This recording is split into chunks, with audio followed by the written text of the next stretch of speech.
Quando você está ao vivo.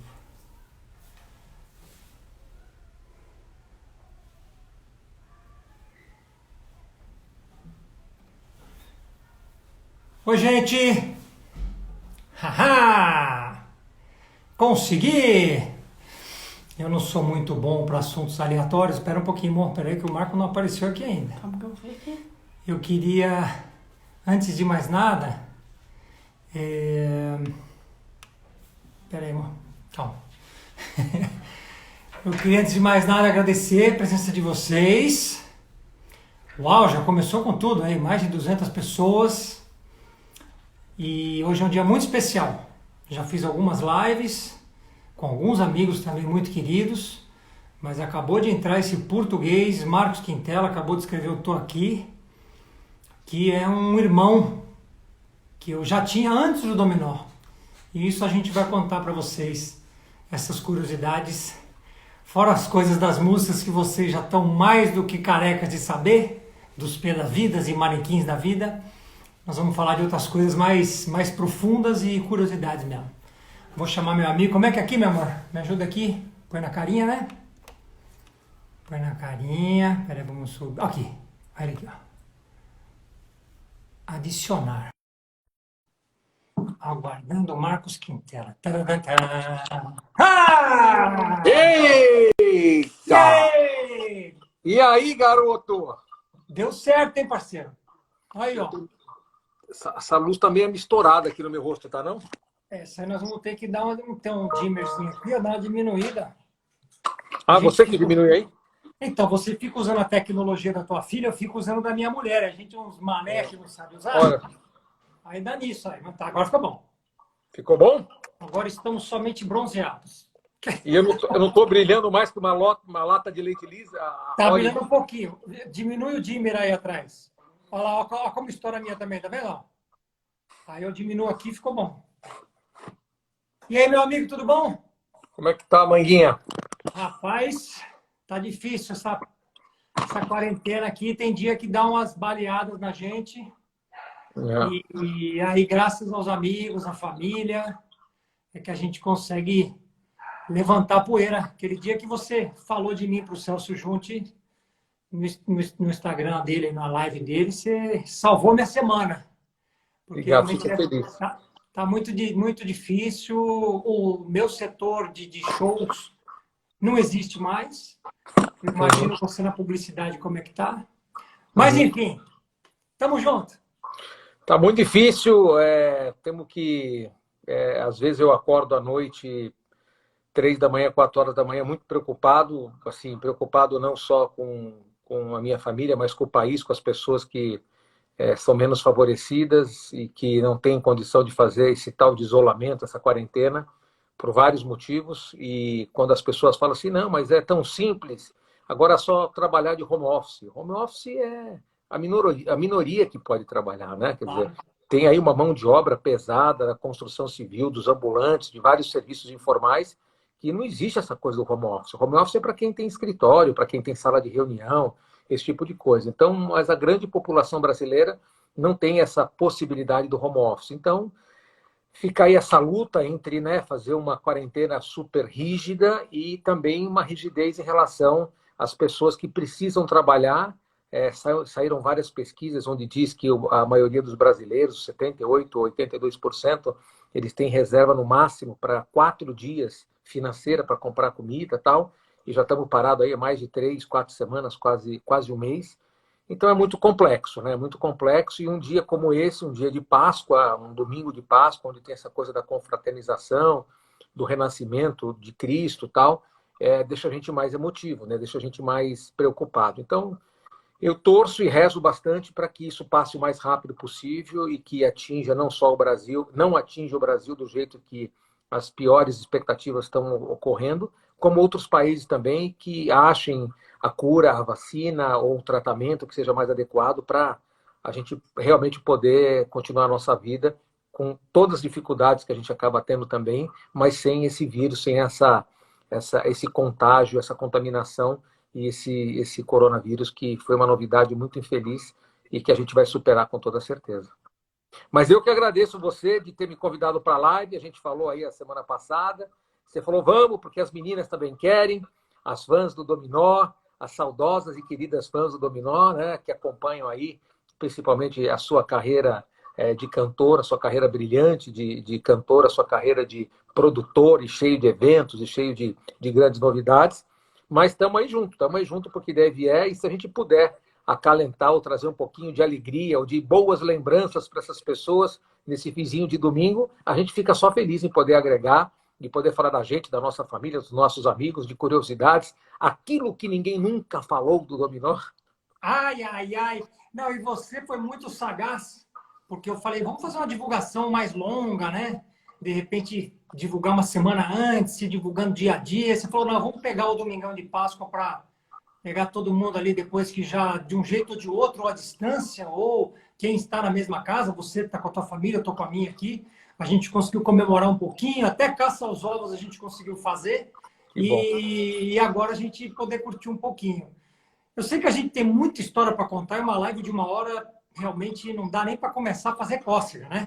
Tenho certeza, tenho certeza. E aí, o que que eu fiz aqui, irmão? Eu separei algumas curiosidades aqui, algumas capas que a gente podia, de repente, fazer uma ordem cronológica. O que que você acha? Então, o que você fizer, a gente está dentro. Você lembra disso aqui, não? Opa! Eu lembro muito. Olha o E tamanho. olha a bolacha. É o Olha que famoso cosica. bolachão.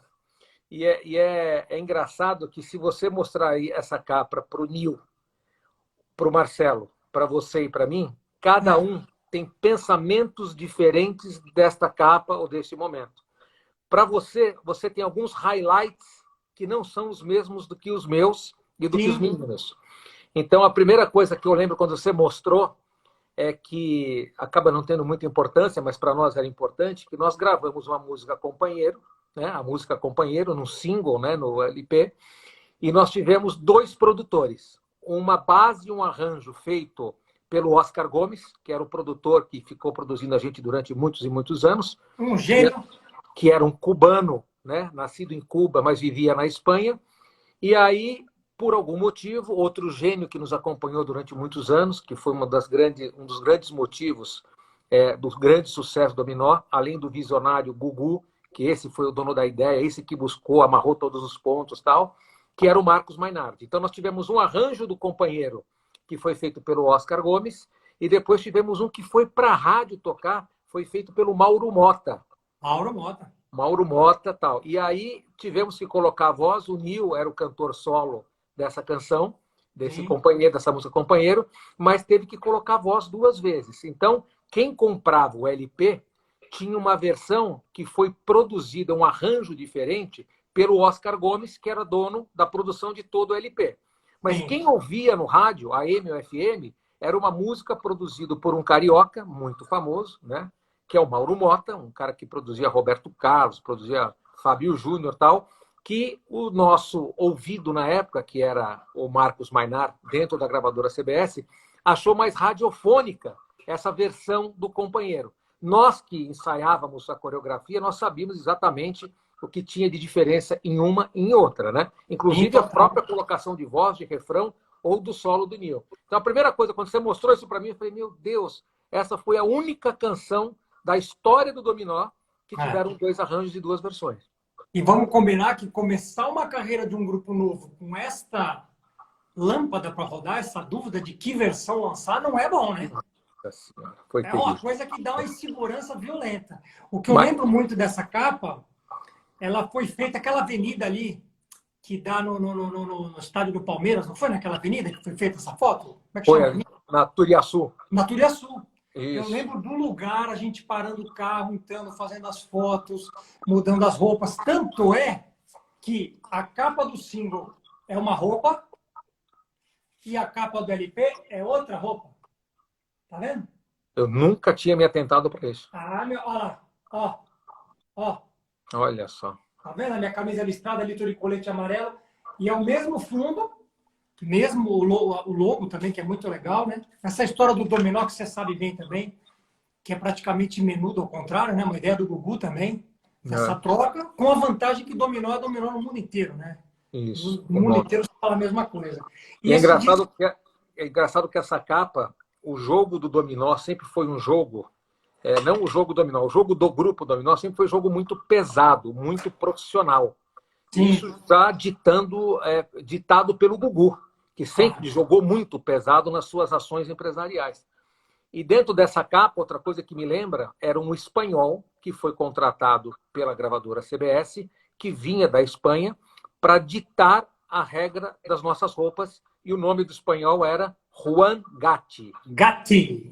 O Juan Gatti vinha uma vez por ano, sabia já do teu porte físico, do meu, o Nil, que era mais moreno, o Marcelo, que era mais loirinho, um olho claro, não sei o que e tal, e ele já vinha com a cabeça, com a gravatinha borboleta, que depois ele comprava lá no Rio de Janeiro algumas peças da Mr. Wonderful, que era uma marca super transada da época. Então, assim, era um jogo muito pesado. Fazer 2 arranjos para a primeira música, com 2 feras, Oscar Gomes da Espanha e Mauro Mota, trazer um cara super fashion, super premiado na Espanha de moda, que era o Juan Gatti, só para vir vestir o dominó. O fotógrafo, depois o companheiro, o Paulo Neto, falecido Paulo Neto, o diretor da Globo, que fez muito sucesso na TV Globo, para dirigir o primeiro clipe do Dominó, lá em Niterói, nós gravamos lá. Lançado no Fantástico. Lançado no Fantástico. Então, assim, sempre foi uma estrutura muito pesada, muito racional. E é o que eu falei para você ainda hoje, né? Nunca foi brincadeira o Dominó. O Dominó sempre foi um projeto muito sério, muito exigido por Augusto Liberato, que fosse um trabalho sério.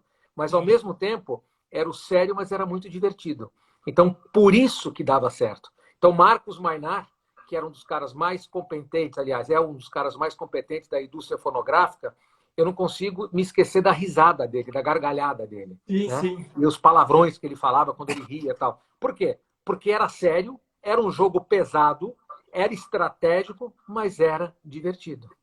E aí juntou com alguns talentos que começavam a se integrar entre eles, obviamente você, e a gente tinha uma sinergia e todo mundo sabia que era um jogo sério, que era muito trabalho, é trabalho sério. Então, foi nessa capa desse single que você está na mão que tudo começou e que a gente percebia que a coisa não era brincadeira e que era só acelerar e levar a sério que a coisa podia virar e virar de um jeito que a gente nem imaginava, né? Nem imaginava. Uma semana já era disco de ouro, já não saía na rua, já cantava no Chacrinha, no Gugu, no Fantástico. Eu sempre costumo dizer que eu acho que, fora esse acerto que você descreveu super bem, de Gugu, de gravadora, esse jogo de marketing pesadíssimo, que hoje a gente, com a maturidade que tem, consegue enxergar de fora o que foi, que eu acho que poucos grupos tiveram uma oportunidade de ter uma equipe tão forte, tão competente. Pesado. Né? Pesado. O grande barato de nós 4, eu lembro que no primeiro ano a gente chegou a brigar muito. Eu e o Marcelo, a gente brigava de ser na porrada. Você lembra disso como ninguém? Não, mas era muita porrada. Porrada no quarto de hotel, de quebrar cama e tal. E eu entrava para separar, né? Você que separava. O Nil ficava mais na dele, que ele era mais quietão, e você separando a briga eu e o Marcelo. Aí é o seguinte, cara. Virou o primeiro disco. Quando a gente gravou o segundo, que é isso aqui, que é Jura de Amor. Olha, a roupa do Juan Gatti também. Totalmente. Quando que alguém ia vestir um adolescente com uma roupa dessa? Enfim, né? O cara era os broches e tudo. Quando chegou esse segundo disco, eu tive a total noção e consciência de que nós demos muita sorte, eles deram também muita sorte quando escolheram, dentre 500 meninos, 400, não lembro quantos tinham, nós 4. Porque conseguiu unir 4 meninos com talentos diferentes, com sensibilidades diferentes, e aí a gente entendeu que a gente era um time. E um time tem que ter o goleiro, tem que ter o zagueiro, tem que ter o centroavante, tem que ter o lateral direito, cada um na sua. E aí a gente entendeu.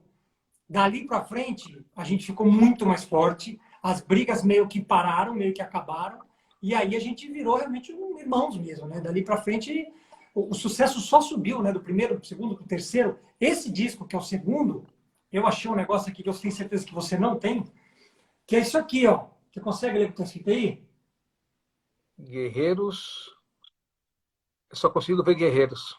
Isso aqui, essa música Guerreiros desse disco, foi o tema da Copa do Mundo de 86. Olha a importância do dominó naquela década, naquele ano.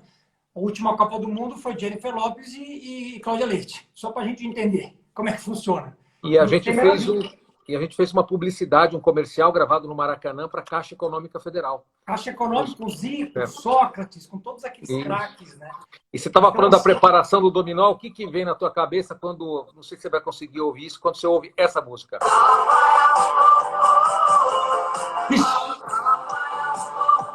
Dá para ouvir aí? Dá para ouvir? Fala um pouco do Vamos à La Playa aí. Vamos à La Playa é de um grupo chamado Bombom, que tem hoje, acho que um dos maiores músicos, top 5 do Brasil, que se chama Sandro Reich, famoso Sandrinho, que é filho... Filho do Netinho dos Incríveis. Do Netinho dos Incríveis. E ele é baterista, guitarrista, baixista, saxofone, tudo que você dá na mão dele, ele toca, ele é um gênio. Inclusive, no meu primeiro disco solo tem uma música minha e dele, que eu fiz questão de fazer uma coisa juntos. A música dele é letra minha. É um queridíssimo amigo. E aí eu lembro que quando a gente chegou na Transamérica, já estavam, acho que, dos 200, 300, 500 meninos lá, tinha uns que 10, se não me engano, né? Olha quem acabou de entrar aqui, ó, Susana Sherman. Susana Sherman. Nossa, eu não consigo ver ninguém quando entra. Cuidou muito da gente. Essa sabe mais história do que o Walt Disney, meu amigo. Da gente. Ela cuidou e sofreu muito para cuidar da gente, né? Sofreu muito. O dia desse eu fui cantar num casamento, ela tava. Foi uma delícia. A gente se cruzou lá, bateu um maior papão. Acho que o que mais dava trabalho para ela era o nosso hormônio, né? O nosso hormônio chamado Marcelo também. Dava um trabalhinho extra. Marcelo é campeão. É o campeão dos cuidados. O Marcelão não é brinquedo, não. Né? E aí a música Vamos à La Playa? Aí é o seguinte, chegou no estúdio, só tinha um cara chamado Maluli, que a gente não sabia quem era. Esse cara era o cara que tinha produzido RPM, Titãs, todas as grandes bandas de rock dos anos 80. Chegamos no estúdio Transamérica com o Mainar. E aí é o seguinte, nós temos na verdade não era Transamérica Estúdio de gravação de música, né? Não era o estúdio da rádio. E sim, e que era um dos mais tops. Aquele descia 3 andares, era um negócio incrível. Dava para gravar a orquestra lá. No Alto da Lapa. No Alto da Lapa, na rua Pio 12. Aí em São Paulo. E aí, meu amigo, ele chegou e falou o seguinte, tem 2 playbacks aqui. Tem Vamos à La Playa e tem... Qual que era o nome? Essa aqui. Essa. Super Fantástico.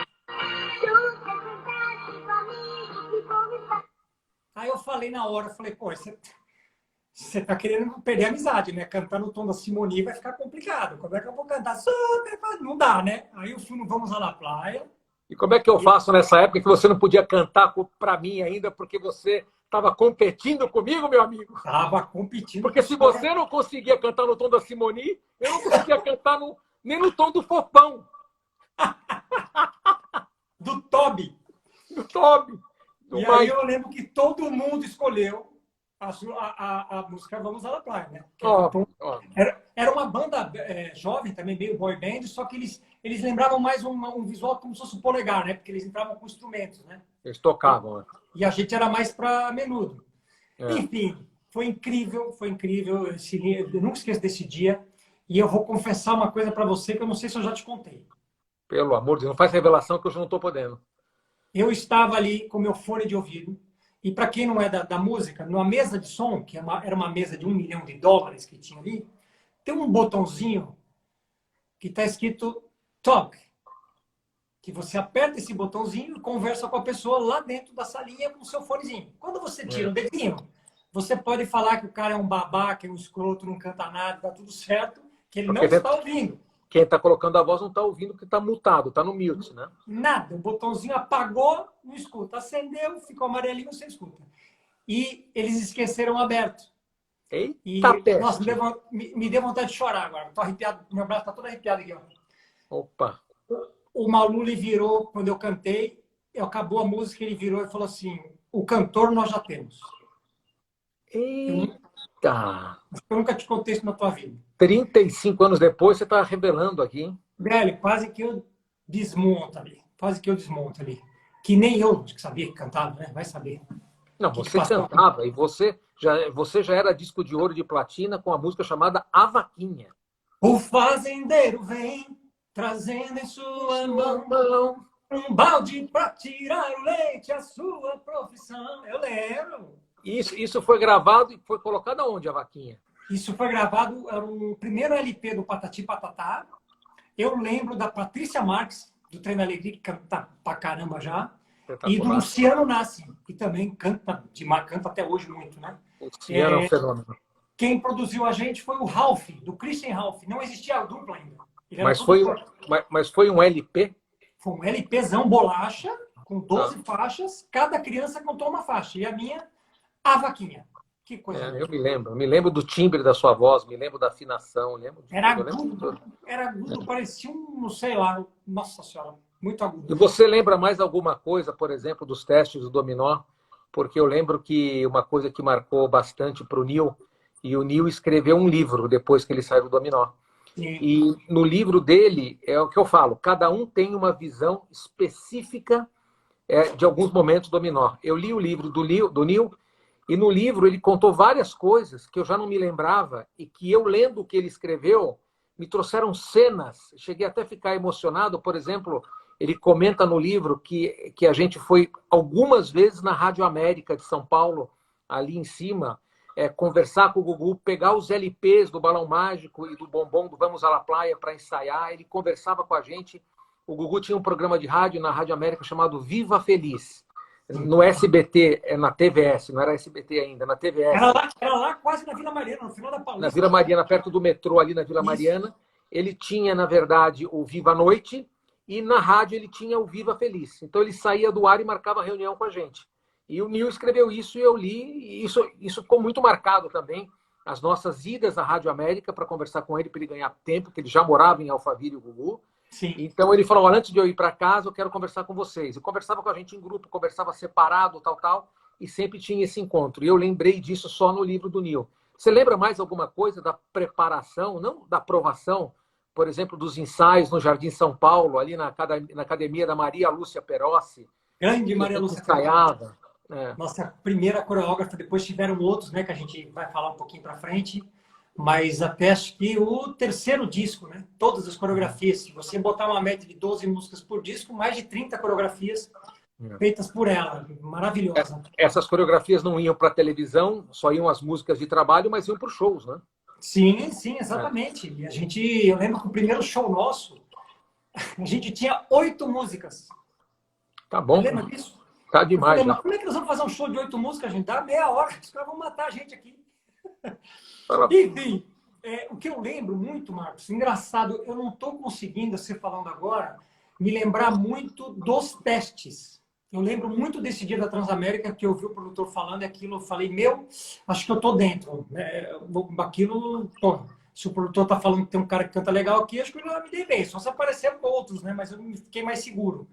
Agora, o que eu lembro muito era ali na Zona Norte, que a gente começava a ensaiar as coreografias, era assim, sei lá, 8, 12 horas por dia, né? A gente praticamente morava lá. Lá no Jardim São Paulo. Meu pai não tinha carro, morava no Butantã, você morava na Vila Sônia. Aí você morava ali na Corifeu. Pegava um ônibus com a Dona Ivone e até o início da Raposo Tavares, que era onde a sua mãe descia para pegar a Marginal para a Zona Norte. Pegava ali... Aí vocês levavam a gente até lá, a gente ficava tarde, a gente não sabe como é que essas mulheres comiam, bebiam, a gente não tem ideia do que elas faziam. Olha o que foi essa vida de mãe de boy band aí. Que o roqueiro já é mais independente, a gente era muito moleque, então não tinha como. Você tinha depois... 14 anos e eu tinha 13 anos, né? Não tinha nem barba na cara, né? Éramos crianças, né? Além de ser menores de idade, mas éramos crianças de verdade, 13 e 14 anos. Né? 13 e 14, 2 de 13 e 2 de 14, né? E aí eu nunca, a cena que eu mais lembro, olha que doido, o pai do Neil tinha uma Brasília bege. Senhor Laércio. Tinha um bigodão, né? Tinha um bigode. Trabalhava na tecelagem Paraíba, em São José dos Campos. Deu até cobertor pra gente, uma época, eu lembro. Ele levava cobertor pra gente. Aí ele deu um berro.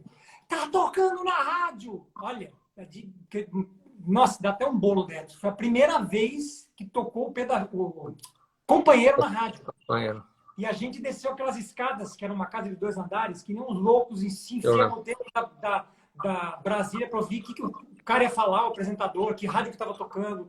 E aí, dá 10 minutos, ele virou, estava em outra, deu 10 minutos, estava em outra, e quando viu, aquela avalanche, né? Aí a gente aprendeu com a gravadora que era uma blitz de rádio, onde eles distribuíam os divulgadores do Brasil inteiro, que ficamos amigos de todos, do Vevé de Fortaleza, do Pintinha em São Paulo, divulgador de rádio, televisão, da Sim. Carlinha, de todos esses grandes profissionais da indústria do disco, que tinha um dia que eles mandavam todos os bolachões, os singles para as rádios, seguravam e falavam, no dia 18, todo mundo começa a tocar. Era a tal da Blitz, né? E a gente fazia blitz de rádio, depois a gente ia para a gravadora e pegava o telefone e fazia 1 ou 2 dias direto falando com as rádios de todo o Brasil, agradecendo pela execução da música, conversando com os comunicadores. Aí você estava falando com alguém de Goiânia, eu falava com alguém de Fortaleza. Aí eu falava, Afonso, pega aqui Verdes Mares, o Will Nogueira de Fortaleza, o João Inácio Júnior, deixa eu falar aí com o Samir Abuana de Recife, não sei o quê. E a gente trocava os telefones e falava para o Brasil inteiro nesse momento de lançamento de cada uma das canções do Dominó. Olha quem que apareceu aí, ó. Só você consegue ver quem é, hein? Marcelo Castelo Branco. Marcelo, nosso presidente Marcelo Castelo Branco. Nosso presidente, ô presida! Esse, Tá e continua sendo meu presidente, que hoje ele é presidente da UBC, que cuida todas as minhas composições estão todas lá muito bem cuidadas. Marcelinho era um dos grandes fenômenos, né? É uma coisa impressionante. Ele é das quadras de ase da indústria fonográfica dos anos 80 para cá. Marcelo Castelo Branco tem o nosso respeito, tem o respeito da indústria, faz um trabalho muito sério, continua voando. Beijo para ele no coração, que eu adoro o Marcelo Castelo Branco. Beijão, Marcelão. E outra coisa que é importante, né? Aquela geração de cabeças pensantes que a CBS tinha, né? Quanta gente boa junto, né, gente? Impressionante. Do Nélio, que viajava com a gente para a estrada, até o presidente... Nélio de Carlo Antônio. Porra, eu lembro que um dia eu estava num ônibus com ele em Fortaleza, ele falou o seguinte, amanhã vocês vão tocar num estádio de futebol. Eu falei, mas alguém sabe? Não, nós vamos começar a divulgar agora. Eu falei, como é que vai lotar um estádio amanhã? E tinham 120 mil pessoas no dia seguinte no estádio. Acho que foi o maior público da nossa vida, né? Fortaleza. Saudoso, foi em Fortaleza? Fortaleza, no Presidente Vargas. Foi no PV de Fortaleza. Né? Ingresso pago foi no PV. Acho que em Salvador, no Farol da Barra, meio esquema trio elétrico, tinham mais pessoas, mas não era ingresso pago. Mas você está falando dos executivos, a gente teve Alfredo Penedo, saudoso Alfredo Penedo, Roberto Augusto, que também era nosso diretor artístico, a gente teve Sérgio Lopes, que hoje mora na Flórida também, super querido e competente.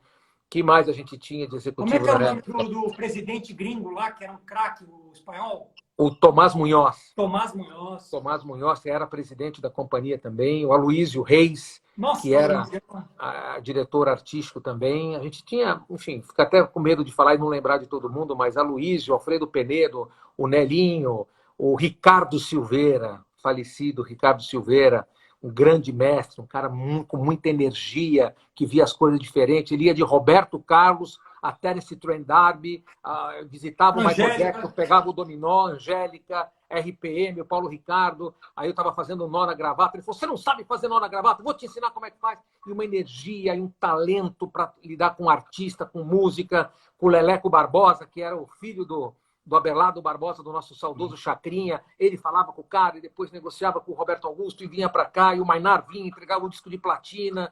E aí tinha turnê com a Aloísio, que a gente ia viajar, o Alfredão Penedo. Olha, mas era um time de primeira, um time que, além de ser muito competente, era muito divertido. Então as pessoas falavam assim, nossa, né? O Dominó fez um sucesso maravilhoso, o Afonso canta demais, o Marcos era um cara muito bacana, o Gugu, mas assim, tudo começa pelo Gugu, mas depois do desmembramento era só fera, era só nego com faca na boca, top 5, entendeu? Do mercado da indústria fonográfica. Então, aqui, o Marcelão, o Marcelo acabou de lembrar aqui, Marcos Bis, Cláudio Condé. Olha Cláudio Condé, assim, Marcos Bis. A gente não... eu fico imaginando hoje, vamos lançar nós dois, eu vou produzir, você vai empresariar uma boy band. A gente não consegue fazer 10% do que esses caras fizeram sem internet, sem WhatsApp, sem YouTube, sem nada, velho. Como é que esses caras faziam isso? É impressionante. Era no telefone, nem sei se tinha fax na época, era muita raça. Não tinha, a gente comprou fax, eu lembro quando a gente fazia um show em Manaus, já tinha 3 anos de grupo quando lançou um fax. Então, assim, é muita gratidão a esses executivos que não apareciam na frente das câmeras, mas que hoje eu, até como executivo, já faz bastante tempo que eu me tornei um executivo do mercado publicitário, eu valorizo ainda mais a estratégia, a condição que esses caras tinham, porque é impressionante o que esses caras fizeram naquela época, com toda essa limitação de recursos e de canais que você está dizendo aí e tal. Agora, Afonso, eu tinha notado aqui, qual que é a música do Dominó, que não são a Manequim, Pé da Vida, Com Todos Menos Comigo, Companheiro, Ela Não Gosta de Mim, Jura de Amor? Porque a coisa que é engraçada é o seguinte, essas tocavam no rádio, essas tocavam nas rádios, vendiam 250 mil, meio milhão. Uma coisa também que eu queria falar que é muito engraçado, que eu vejo às vezes o Marcelo falando, e aí o Marcelo, por morar em Orlando agora nessa fatalidade do Gugu, acabou dando muita entrevista, você acabou dando muita entrevista, o Nil, que mora no sul do país, veio para São Paulo também prestar suas homenagens, acabou dando entrevista, eu acabei dando uma entrevista, e uma coisa no meio dessa tristeza é que quanto mais tempo se passa do lançamento do Dominó, que nós temos aí acho que 35 anos que tudo aconteceu, por volta disso foi em 85, maio de 85, né? Isso. Então, 35 anos, um pouco mais. 35 anos que no finalzinho da live eu vou contar uma surpresa para vocês aí, tá? Eu não aguento, tem muita surpresa, eu não aguento mais tanta surpresa na festa. E aí o que acontece? Eu vi que é engraçado que os números nós vamos esquecendo dos números, né? Então você fala um número, eu falo outro, desde quantidade de filme com os Trapalhões, desde LP, e ninguém está mentindo, porque o tempo vai passando e a gente vai esquecendo.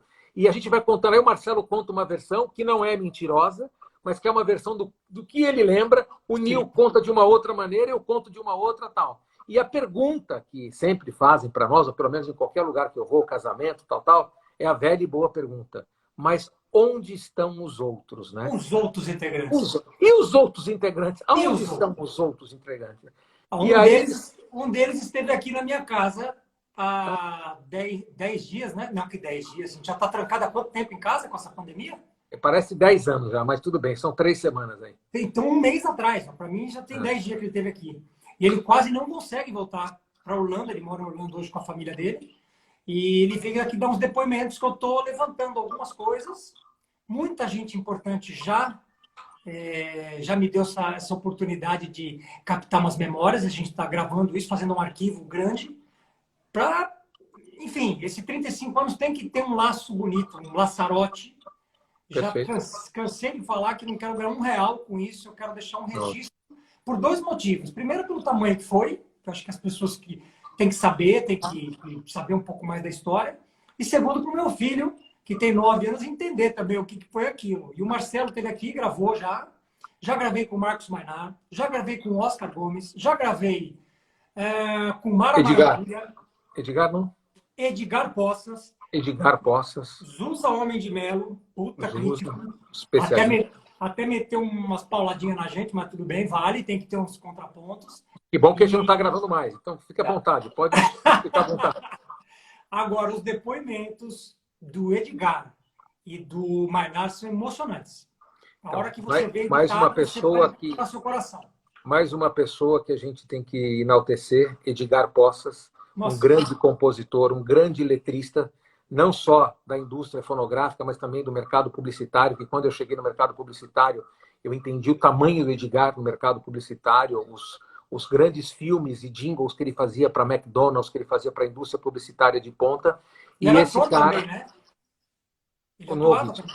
Atuava, ele é ator também de publicidade, e esse cara foi um dos gêniozinhos que o Marcos Mainar escolheu dentro da equipe dele, e falou, não, esse cara vai fazer as letras para o Dominó. A maioria das músicas do Dominó eram versões que já faziam sucesso em outros países, na maioria das vezes no México ou na Espanha, ou até mesmo um Pé da Vida, que era Tutta la Vita, que era na Itália. E aí dava música para o Edgar, e o Edgar falava, não, calma que eu vou deitar em cima disso, vocês vão ver o que eu vou fazer com essa letra aqui, vou fazer a Manequim, eu vou fazer de camareiro, que é garçom em espanhol, ele fez o companheiro, porque nós éramos menores, e era camareiro, camareiro, bien, queremos todos beber, né? Queremos todos, deste prisa, vê se vem depressa. E ele falou, mas os meninos de 13, 14 anos não podem virar para o garçom e falar, queremos todos beber. E beber é beber cachaça, beber cerveja e tal. Sim. Então agora Então vira companheiro no lugar de camareiro e vem no balanço do mar, né? Vem depressa, vem depressa, vem. Então o Edgar é um gênio, né? Ele foi um gênio não só no Balão Mágico, músicas com o Fábio Júnior, fez algumas coisas para a CBS, para os cantores da época, para os intérpretes da época. E o Dominó, a carreira do Dominó, as canções que eram escolhidas pelo Oscar Gomes, pelo Mainardi, eram as letras incansáveis e brilhantes de Edgar Postas, que tem o meu respeito, que tem o meu carinho por toda essa história que ele fez na música dele. Mas falando da música, qual que é a música que não pedem e não pedem para nós e que a gente adorava cantar? Essa música tem uma letra que tem tudo a ver com o que a gente está vivendo. Ela chegou a ser lançada, mas não foi um hit como foi Mariquinha, Companheiro, Ela Não Gosta de Mim, Pé da Vida e tal, né? Mas eu acho que você vai lembrar dela. Sigo com meus olhos onde vão Felicidade. as pessoas caminhando. Mais um dia como os demais é rotina. Tanto faz. Tanto faz. Uma nuvem vendo o vento, bate forte um pensamento. A felicidade já nessa terra, a felicidade lá onde a guerra, a felicidade na minha vida,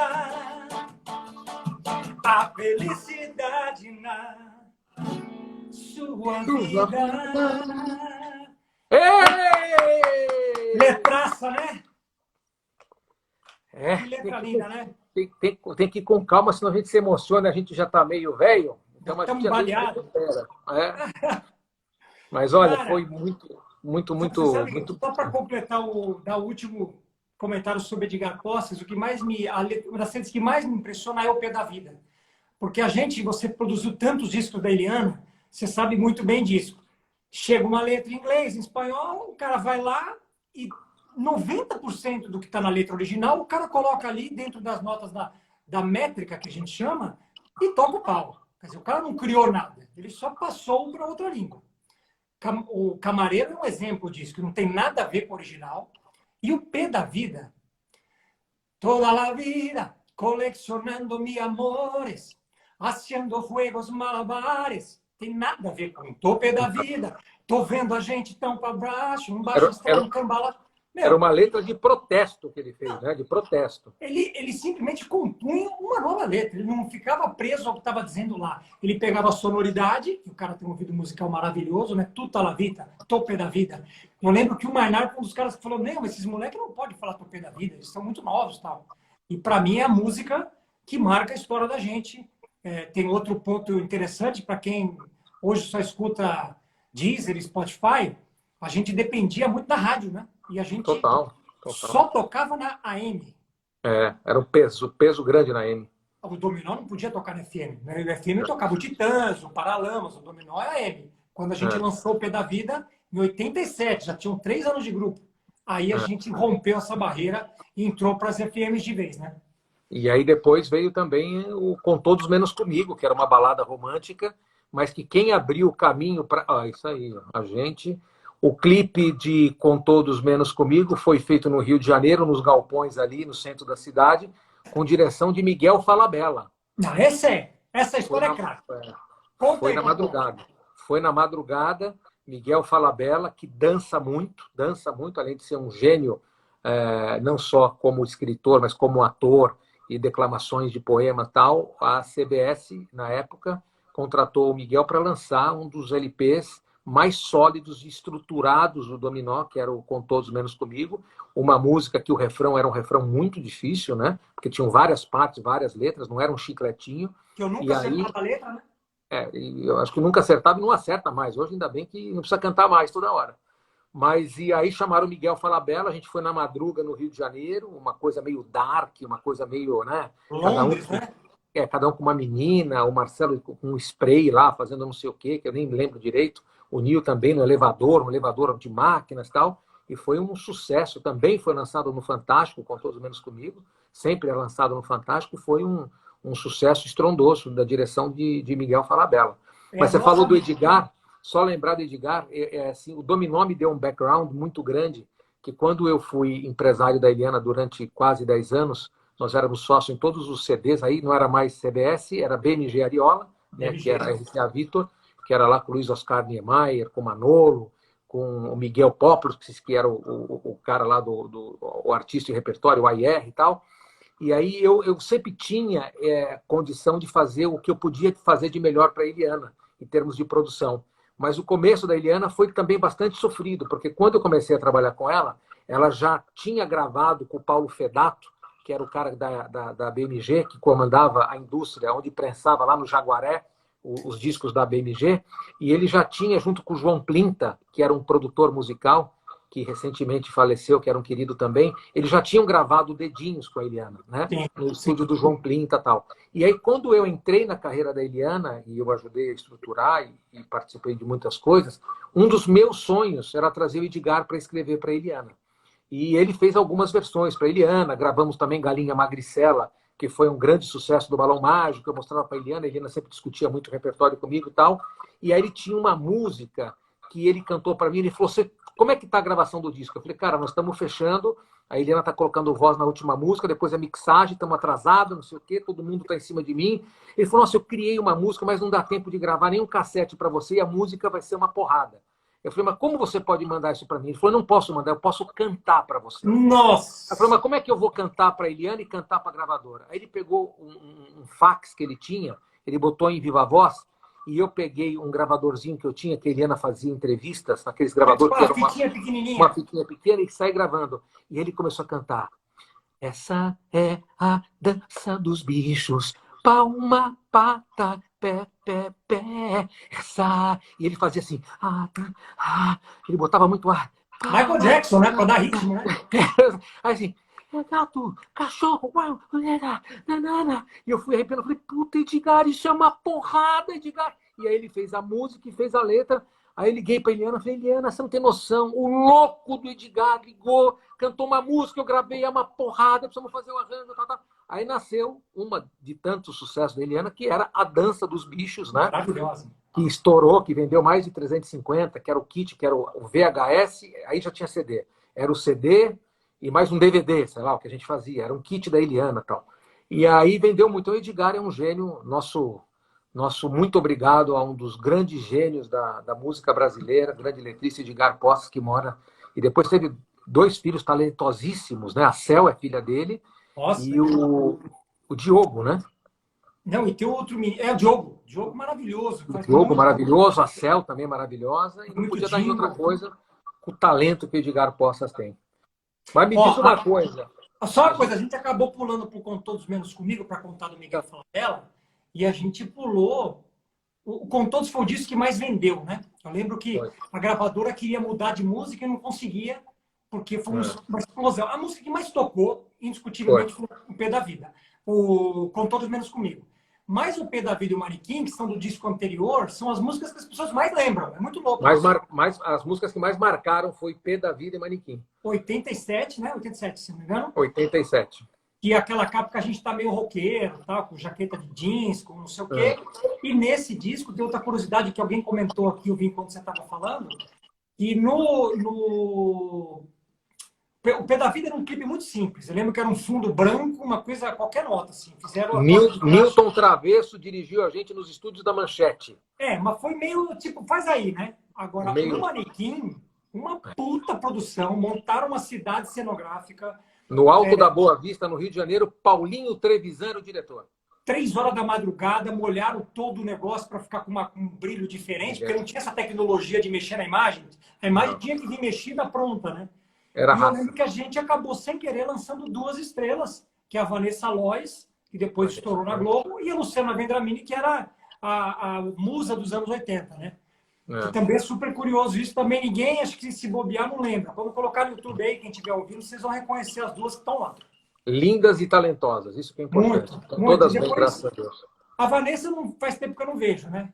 A Deu uma... Vanessa casou com um ator da Globo, que é o Thiago. o bonitão lá, o Lacerda, Thiago Lacerda. Thiago Lacerda. Acho que continua casado, tem família com ele, super bem. Sim, E sim. a Luciana, de vez em quando, eu encontro com ela em São Paulo também, cumprimento. A minha esposa conhece ela também, da época que eu morava em Botucatu, ela morava em Jaú, então eles se conhecem de lá, mas não tenho muita frequência com ela, não. Mas lançamos duas musas muito significativas nos anos 80, com Sim, certeza. sim. E uns 2 anos atrás, o Luciano Huck fez um Lata Velha, que o menino tinha que cantar o Pé da Vida igualzinho, se vestir igual tal. Quem que foi lá ensinar a coreografia? Eu, é óbvio, né? Sobrou para mim, com aquele Ele menino ligou que para era... mim. O Luciano queria o dominó inteiro no Ele dominou programa. inteiro. E eu falei, Isso. Luciano, para com isso, para com essa história de que levar a gente para televisão. Mas por quê? Eu falei, porque não tem nada a ver. Eu gosto de falar, de conversar. Não, mas nós vamos fazer um Lata Velha que vai ensinar. Eu falei, mas o Luciano, dá para resolver isso fácil. Afonso nível, Luciano Huck. Não, mas você vai lá. Eu falei, não vou, Luciano. A gente é amigo, mas eu não vou, não sei o quê. O Afonso dança, o Afonso canta, o Afonso ensina, o Afonso é coreógrafo, o Afonso é produtor. Afonso é a cara do dominó, o Kruner, que cantou 99,9% das do dominó. É o Afonso, Luciano, pelo amor de Deus. E aí, batata. Foi muito legal. Tava aquele menino que era do You Can Dance. O Fly. Fly. A Fly. gente ensinou lá para os meninos. E aí, na hora do clipe, a Luciana Vendramini foi e fez as cenas como a gente fez. E os meninos acabaram vendo o carro. Então foi super divertido. Cara, queria me perguntar uma coisa aí. Desculpa, eu te cortei para falar do Pé da Vida e Manequim. Você tinha alguma coisa no gatilho? Não, o que eu tinha no gatilho é para... Eu vou falar dois momentos do dominó que marcaram bastante a minha vida, sem entrar no detalhe. Que de tudo, o dominó parece que o que mais marcou para mim foi o início de tudo, né? Aquilo foi muito chocante para mim. E a gente teve uma vez em Fortaleza, eu acho que era 1986, no ginásio, no Paulo Sarazarte, no ginásio em Fortaleza, e estava tendo um show do Roberto Carlos lá. E aí nós fomos convidados pelo Roberto Carlos, aí tinha um dos integrantes do Dominó que não queria ir no show do Roberto Carlos, que era você. E começou um clima de merda no hotel, se eu não me engano, a gente estava na praia de Iracema, num novo hotel de frente para o mar ali. Sabe o que E aí, acontece, Marcos? Eu tinha virado metaleiro já. nossa, Então, eu só ouvia White Snake, Led Zeppelin, Deep Bon Purple, Jovi. Guns N' Roses, Bon Jovi. Como é que eu vou no show do Roberto Carlos? Pô, aí tiveram que me convencer e falar, quer saber? Vamos. Mas eu não estava afim, não. E aí, chegando lá, se eu não me engano, Alfredo Penedo foi com a gente. Acho que o Vevé, que era o nosso divulgador de Fortaleza, um cearense impagável, querido. E lá nós sentávamos ali na fila do gargarejo e chegou num certo momento que o Roberto estava entre emoções e, sei lá, Jesus Cristo cantando. Ele falou, olha, tem uma presença honrosa hoje aqui no meu show em Fortaleza. Eu gostaria que vocês aplaudissem os meninos que estão tomando as rádios de todo o Brasil. Com vocês, Marcelo, Marcos, Nil e Afonso, Grupo Dominó. Rapaz, e por favor, meninos, se levantem. E aí, em Fortaleza, todo mundo gritando, não sei o quê. Não era nem show nosso, era do Roberto Carlos. Eu falei, Jesus do céu, me ajuda a levantar, que as pernas bambearam agora. Não, né? ali Não só por causa do público. Aí os canhões de luz fiquei desse foram. tamanho, ó. E desse tamanho, e aí depois no camarim com o Roberto, aquela áurea que o Roberto carrega desde sempre com ele, desde a Jovem Guarda. Aí agradecemos, choramos pela gentileza, pela cordialidade do Roberto com a gente. Isso marcou bastante para mim em Fortaleza, Olha, no Ceará. eu E tenho outra essa coisa... fita, viu? Você tem? Eu tenho essa fita, vou copiar, vou te mandar. Uma menina conseguiu gravar numa rádio, ele falando da gente, o som tá ruim, enfim, imagina. 30 anos atrás, né? Mas você eu sabe queria o muito que mais me emocionou? Quando ele falou, bambiei, que nem você, tudo certo.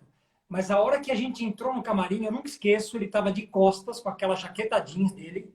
Quando ele virou, eu quase caí para trás. Aí, e duas pessoas que eu senti isso na minha vida, ele e a Xuxa.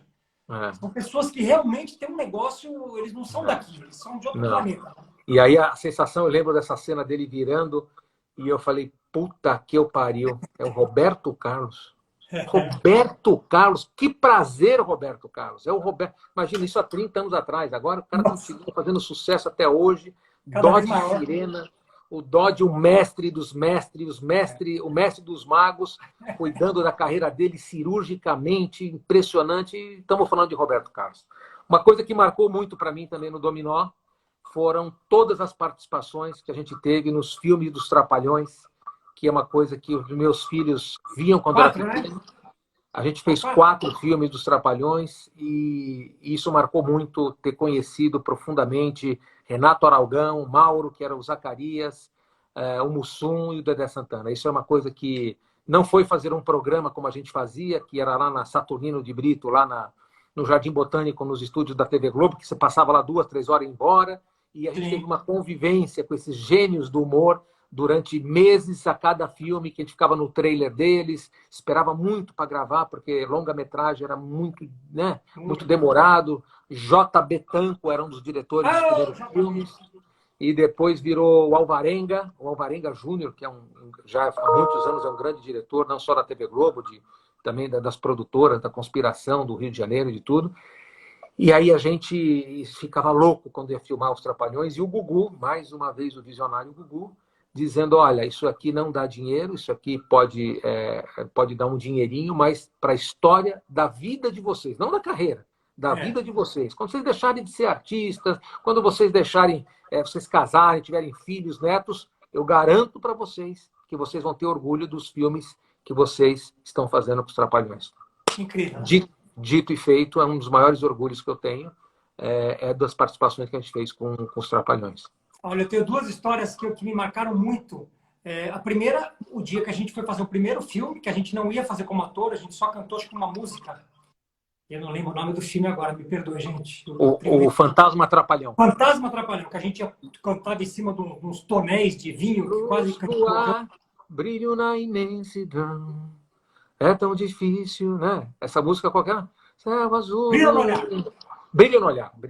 Cantamos essa dentro de uma adega junto com o Mussum e com os Trapalhões. Né? E eu lembro que a gente chegou no aeroporto do Rio e, ao invés de ter um motorista, ter um táxi, alguma coisa, era o Renato Aragão buscando a gente. Outro momento que é mais ou menos parecido com o do Roberto Carlos, que você não entende o que está acontecendo. Parece que tem uma pegadinha ali, né? E ele levou a gente até o estúdio, apresentou o estúdio, apresentou todo mundo e tal. E eu lembro que ele tinha aquele óculos do Stallone Cobra. Aquele Ray-Ban. E aí, quando eu fui embora, eu falei, nossa, onde que você comprou esse óculos? Eu tive em Orlando agora. Eu não sabia nem o que era Orlando.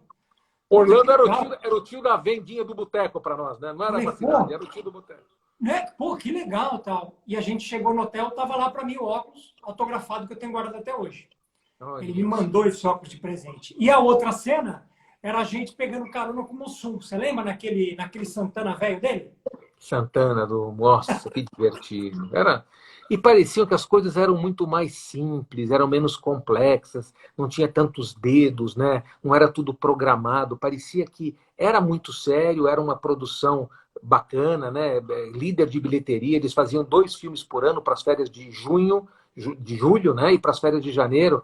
Mas era uma simplicidade, era uma coisa tão natural o talento deles, a tiração de sarro do Renato. Eu tenho muita saudade dessa simplicidade dos anos 80 e hoje nós estamos com excesso de comunicação em relação a tantos canais digitais, blá, blá, blá, blá, blá, blá. Não que o talento seja dispensável, mas parecia que naquela época tinha que ser mais na raça, né? Tinha que ser mais na raça, você precisava mostrar alguma coisa que você hoje não precisa mostrar mais, ou precisa mostrar menos, alguma coisa assim. Me diz uma coisa, a saída do Dominó, Afonso. Queridão, eu tô ficando muito triste, que falta acho que 7 minutos para acabar o nosso negócio, que vão derrubar a gente. Mas eu falei no início, que a gente precisava de umas 10 lives para contar um pouquinho. Isso não foi nem 10. Como a gente faz para resolver em 7 minutos? Meu filho, é o seguinte, foi muito difícil a decisão. Eu lembro que eu fiquei 6 meses a sair, porque me comprometi com a gravadora que ficaria até achar, enfim, escolher os outros integrantes e tal. E você, um amigo, irmão, que foi uma das coisas que mais foram me segurando ali. Eu até atrasei um pouco a minha saída por causa disso, um pouco de medo, obviamente, de tentar uma carreira solo, que a gente sabe que é difícil. Mas eu lembro 2 coisas. Uma, que eu me comprometi com a gravadora, mesmo tendo já um contrato pré-assinado com a BMG, com o Miguel Klopsch, que você falou agora há pouco dele. Ele assinou comigo um contrato em branco dentro de um Eletra, numa ponte aérea do Rio de Janeiro. Ele falou, Eletra era o avião que fazia ponte aérea.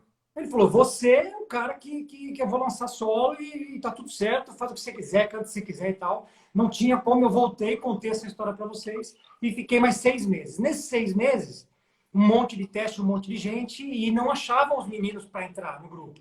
porque tinha que, além de ser talentoso, tudo tinha que ter um biotipo meio parecido. Eu lembro que era uma exigência deles, né? E aí, a mãe do Rodrigo Faro, conversando com a minha mãe, ela falou, cara, eles são parecidos, né? Eles são magros, meio loirinho e tal. O Rodrigo não tem vontade? Pô, adoraria. Puta, tiramos essa carta da manga, o Rodrigão chegou lá cantando Manequim, no tom que eu canto, a voz, o timbre é parecido, ganhamos o jogo. E Você o outro menino... ganhou o jogo e você deixou o Rodrigo no meu colo até hoje, né? Porque até hoje eu carrego essa mala comigo. O quê? Esse cara é meu irmão. Vou te falar, e daqui a pouco nós vamos lançar um clipezinho, nós dois cantando um negócio junto, que você vai cair pra trás. Eita peste! É, Ele tem tá a aqui, né? surpresa. Ele é meu vizinho aqui, ele tá menos de uma quadra daqui onde eu tô. Ele tá aí, né? Tá, ele vem jogar com a beach tênis aqui em casa, a gente é bastante próximo, você sabe. Esse é um queridaço. A gente está com uns projetos aí, umas histórias. Amanhã eu vou fazer uma live quem vai me convidar é o Celso Junte, que você já fez, é um queridaço também, conhece a gente desde moleque. É. E eu apresentei umas possibilidades para ele aqui, ele ficou bem empolgado e acho que nós vamos fazer umas coisinhas aí. E, obviamente, eu acho que não pode passar em branco 35 anos de dominó, é um número muito mágico e por isso que eu estou correndo há quase 2 anos atrás disso, já tem uma ideia de fazer um documentário, só que esse documentário está virando outra coisa, talvez vire um show. Então, depois eu te conto. Fora do ar. Teste, pelo amor de Deus. Mas eu acho que é o seguinte, é importante aqui, a gente tem 5 minutos para derrubar e, de repente, a gente fazer... Temos 4 agora. De repente, fazer umas despedidas. Então, eu vou, na verdade, falar rapidíssimo, mandar um abraço para o Marcelo, que o Marcelo vive em Orlando com a Jussara e com a família dele, que a gente tem uma proximidade dele não tão frequente como nós dois, mas a gente adora, ama o Marcelo. O Marcelo foi um dos integrantes do Dominó de muito valor, uma pessoa muito boa, um ser humano muito bom. O Nil também, que sempre foi mais na dele, mais comedido, não foi tanto bagunceiro, como nós 3 éramos assim, mas também está no sul do país com a família dele, é uma pessoa seríssima, um menino muito talentoso, muito religioso também, um cara de muito valor, de uma família de São José dos Campos muito bacana também. Então é sempre importante falar desses 2 pilares do dominó que tinham tanta importância para nós. Eu também gostaria de falar sobre essa polêmica que está em volta do nome de Augusto Liberato, que é o Gugu Liberato, que a gente já se falou algumas vezes. Eu acho isso bastante triste, essas especulações que estão sendo feitas em cima do nome dele. Eu sou próximo da família dele, você também, de todas as pessoas que conviveram com a gente. Eu também conheço a Rose, porque era uma pessoa querida, uma pessoa que também, de uma certa forma, conviveu com a gente também, muito menos que a família dele. Mas, assim, o que eu queria dizer não vamos julgar a ação de ninguém que está aqui para contar a história, né? Quer dizer, a gente não sabe das informações, o que a gente sabe é pela imprensa, é uma imprensa que cruza informações. Então, assim, não tem verdade verdadeira, o que tem é o desejo dele e as pessoas, assim, ninguém vai sair prejudicado numa história dessa em relação à questão da herança, mas, pessoal, não julguem, né? Não julguem uma pessoa que não está aqui para se defender, para falar. Todo mundo tem erros e acertos, e tem a coisa da privacidade. Então, assim, você vê no mesmo dia, em 2 jornais diferentes, uma versão completamente diferente da outra. Então, vamos deixar o nosso Gugu querido, que o tempo que ele conviveu com a gente foi absolutamente mágico, as portas que ele abriu para tantas as pessoas. Então, vamos ficar com essa imagem, pelo menos eu tenho que ficar com a imagem, o quanto ele foi muito bacana comigo, com o próprio Grupo Dominó, e depois que eu saí do Dominó, na publicidade também, me tornei publicitário, e aí sempre tive uma convivência muito boa. Mas o meu pedido em relação ao Gugu não é só em relação ao Gugu, parem de julgar sem informações. A gente não tem informação. Então parem de julgar, rezem hoje uma Ave Maria, um Pai Nosso, não só para ele, mas para todos os entes queridos que foram, porque merece uma pessoa muito mágica. É isso. Não, Você está com 2 minutinhos aí. Assina embaixo. Queria muito agradecer de você ter topado entrar nessa live para a gente brincar e lembrar umas coisas. É muito legal, porque um fala uma coisa, já vê uma outra memória aqui, mas enfim, essa tal dessa live aí tem que aumentar esse tempo, que para a gente 1 hora não dá nem para começar a brincar. Vamos marcar outra. Você sabe o quanto eu te amo e a tua família. Eu também te amo. Você sabe quanto você é importante na minha vida em todos os sentidos, desde que a gente começou de moleque. E a gente, por mais distante que a gente possa estar às vezes, a gente está sempre torcendo um pelo outro e aplaudindo um outro. Graças a Deus, hoje o Dominó os quatro, cada um no seu segmento, tá super bem, tá tranquilo, Todo trabalhando mundo feliz e saudável. com dignidade e o que a gente precisa é só do carinho dos amigos mesmo, aí a gente tem força para caminhar adiante. É isso aí, Afonsinho. Beijo em todo mundo, no Bernardo, na Mônica, na Dona Ivone, em todo mundo que a gente sempre amou e vai sempre amar. Parabéns, viu, pela sua carreira. Um sonho vindo Na passarela. Vai lá! vestido lindo, original, penteado sexy, última moda. Vai, segura, Afonso! E um olhar que é puro cristal. Vamos pro refrão! Manequim, teu sorriso é um colar de marfim. Vou te seguindo, manequim, que nem dá bola pra mim. Nem dá bola pra mim, manequim. É o topé da vida. Tchuru, tchu, Quando a gente tá pra baixo, tchuru, tchu, baixo astral, cambalacho. E muito pouco amor à vida. Valeu, galera. Valeu, Marcão. Feliz Páscoa!